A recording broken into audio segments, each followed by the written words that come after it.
इसमें सृष्टिकर्ता परमात्मा हम सब का आह्वान करते हैं, मनुष्य मात्र का एक परिवार की तरह से रहो, वसुधैव कुटुंबकम। मिलकर चलो, मिलकर बातचीत करो, मिलकर फैसले करो और मिलकर सारी धरती का सुख बांट करके उसका उपभोग करो। ये बहुत ही प्यारा मंत्र है ऋग्वेद का, संगठन सुख। मैं इसका उच्चारण करके फिर अपनी बात कहता हूँ। संगच्छध्वं संवदध्वं संभो मनांसि जानताम् देवा भागं यथा पूर्वे संजनाना उपासते। समानो मंत्र समिति समाने समानं मनः सचित्तमेषाम् समानमन्त्रम् अविमन्त्र्येव समानेन वो हविषा जुहोमि।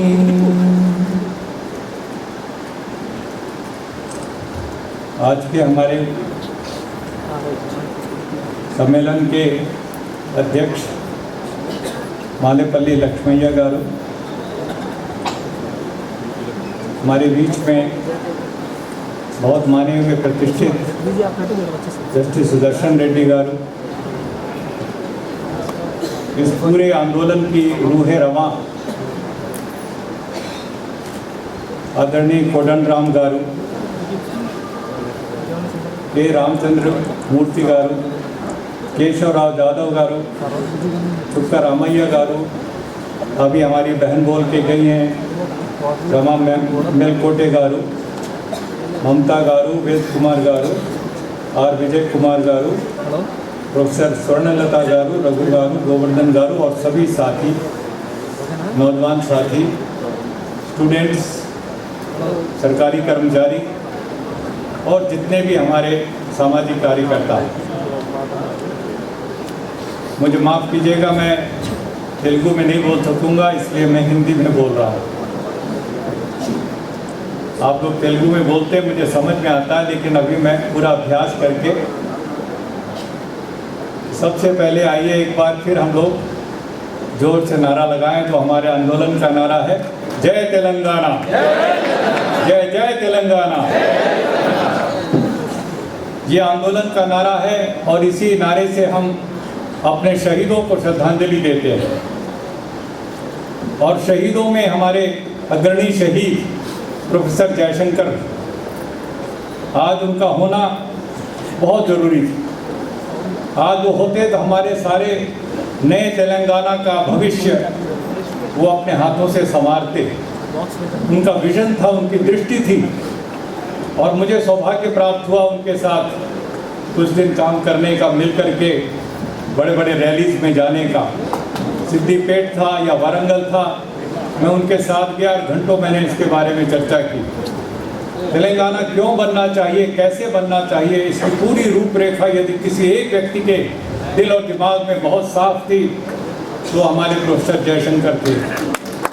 आज हम उनको श्रद्धांजलि देते हुए अपने ऊपर जिम्मेदारी लेते हैं कि प्रोफेसर जयशंकर जी, आपकी दृष्टि को, आपकी सोच को धरती पर उतारने के लिए, जमीन पर लागू करने के लिए, तेलंगाना राज्य बनने के बाद, टीआरएस की सरकार बनने के बाद और हमारे केसीआर के चीफ मिनिस्टर बनने के बाद हम जनता में खड़े हुए लोग, नौजवान कसम खाते हैं कि जयशंकर, तुम्हारे सपनों को पूरा करने के लिए बड़ी से बड़ी कुर्बानी देनी पड़ेगी तो हम करेंगे। हम करेंगे इसलिए क्योंकि एक नया तेलंगाना एक नए भारत का सपना लेकर के आया है। एक नए भारत का सपना देखा था महात्मा गांधी ने। देश की आज़ादी की लड़ाई का नेतृत्व करते हुए उन्होंने जब 1947 में आज़ादी मिली, उस समय उन्होंने एक बहुत महत्वपूर्ण घोषणा की थी और उस समय उन्होंने कहा था कांग्रेस पार्टी जो आंदोलन का नेतृत्व कर रही थी, जिसकी सरकार बनने जा रही थी, महात्मा गांधी कहते हैं कांग्रेस पार्टी को डिसॉल्व कर दो, भंग कर दो, क्या बनाओ। महात्मा गांधी कहते हैं कि इसकी जगह पर एक लोक समिति बनाओ, जनता की समिति बनाओ। और अपने लिए कहा उन्होंने, मैं सत्ता के किसी पद पर नहीं जाऊंगा। और नेहरू से भी कहा, पटेल से भी कहा, सबसे कहा, अग्रणी लोगों से, ये कुर्सी पर बैठ करके, हुकूमत की कुर्सी पर बैठ करके आप सोचते हो कि सब कुछ हो जाएगा, तो ये भ्रम है, ये कभी नहीं होगा। जब तक जनता को सशक्त नहीं करेंगे, एम्पावर नहीं करेंगे, उसके मंसूबों को मजबूत नहीं करेंगे, उनके बीच में खड़े होकर लोक शक्ति का जागरण नहीं करेंगे, तो केवल राज शक्ति के बल पर कोई समाज परिवर्तन नहीं हो सकता। ये भविष्यवाणी महात्मा गांधी ने देश की आज़ादी के बाद किया और अपने ऊपर सबसे पहले लागू किया। वो किसी भी पद पर नहीं गए। यदि उनको नाथूराम की गोडसे ने गोली मार करके शहीद नहीं कर दिया होता, तो उन्होंने झंडा उठाया होता अपनी सरकार के खिलाफ और निकल पड़ते पैदल यात्रा करते हुए गांव-गांव में जनता को ताकत देने के लिए। एक प्राइम मिनिस्टर के हाथ में पावर नहीं रहना चाहिए, एक गवर्नमेंट के हाथ में ऊपर पावर नहीं रहना चाहिए। पावर टू द पीपल, लोगों के हाथ में शक्ति होनी चाहिए। ये सपना था राष्ट्रपिता महात्मा गांधी का। दुर्भाग्य से वो सपना नाथूराम के गोडसे की गोली ने छीन लिया। हमें इंतजार करना पड़ा 20 साल और 25 साल, और फिर जयप्रकाश नारायण के रूप में एक नया प्रयोग हुआ। संपूर्ण क्रांति का बिगुल बजाया जेपी ने। उस समय मुझे सौभाग्य मिला जेपी के साथ काम करने का। जयप्रकाश नारायण को Jawaharlal Nehru deputy prime minister बनाना चाहते थे, नहीं बने वो। उन्होंने कहा मैं जनता के बीच में रहूंगा, गरीब किसान मजदूरों के बीच में रहूंगा। अननोन बन करके घूमते रहे 25 साल, लेकिन जब देश को जरूरत थी, आंदोलन का फिर से नेतृत्व उठाया, शंख बजाया और पूरे देश की तरुणाई को इकट्ठा किया और लोगों की जुबानों पर गीत गाया गया संपूर्ण क्रांति की मशाल जलाने के लिए। आज मैं आपसे कहना चाहता हूं, जयप्रकाश नारायण की कुर्बानी को याद कीजिए। वो यदि डायलिसिस की मशीन पर न डाल दिए गए होते इमरजेंसी के दौरान, और अपनी सरकार बनाने के बाद वो हमको छोड़ करके इतनी जल्दी न चले जाते, तो इस देश का कुछ भविष्य और होता। लोक शक्ति के माध्यम से वो बदलना चाहते थे।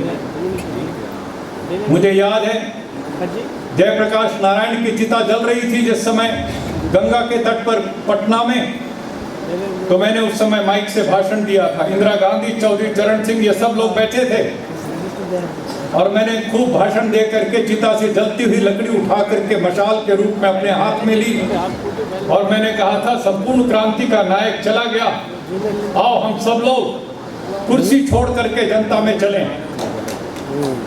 मैं उस समय एजुकेशन मिनिस्टर था हरियाणा में। मैंने ऑफर किया, मैं छोड़ने के लिए तैयार हूं। फिर मैंने अटल बिहारी वाजपेयी के पास गया दिल्ली में, और मैं गया जॉर्ज फर्नांडिस के पास। मैंने कहा क्या रखा है, छोड़ो कुर्सी को, चलते हैं जनता में, सरकार चलाने दो इनको जो चलाना चाहते हैं, हम इनकी मदद करेंगे लेकिन जनता के हाथ मजबूत करेंगे। वो तैयार नहीं हुए। बाद में मुझे भी इस्तीफा दे करके और बॉन्डेड लेबर लिबरेशन का आंदोलन शुरू करना पड़ा नवंबर 79 में। दोस्तों और साथियों, महात्मा गांधी का दूसरा सपना, जब मैं जेल में था तो मुझे बहुत पढ़ने को मिला। इमरजेंसी में 13 महीने 14 महीने मैं अंबाला सेंट्रल जेल में, सॉलिटरी सेल में, तो मेरे पास टाइम था पढ़ने को। तो जब मैंने गांधी जी को पढ़ा तो सबसे अच्छा प्रसंग क्या मिला मुझे, गांधी जी भारत के पहले प्रधानमंत्री जवाहरलाल नेहरू को बुला करके कहते हैं कि जवाहर बतौर प्रधानमंत्री के तुम्हें बड़े बड़े फैसले करने पड़ेंगे। कई बार तुम्हें रास्ता नहीं पता चलेगा कि इधर जाऊं कि इधर जाऊं। ऐसे मौके पर अपना कमरा ऑफिस का बंद कर देना, अपना आंख बंद कर लेना और अपने दिल में झांक करके जो तुम्हें अपनी जिंदगी में सबसे गरीब, सबसे ज्यादा मजलूम इंसान मिला हो, उसकी तस्वीर अपने दिल में उतार करके अपने आप से सवाल पूछना, अकेले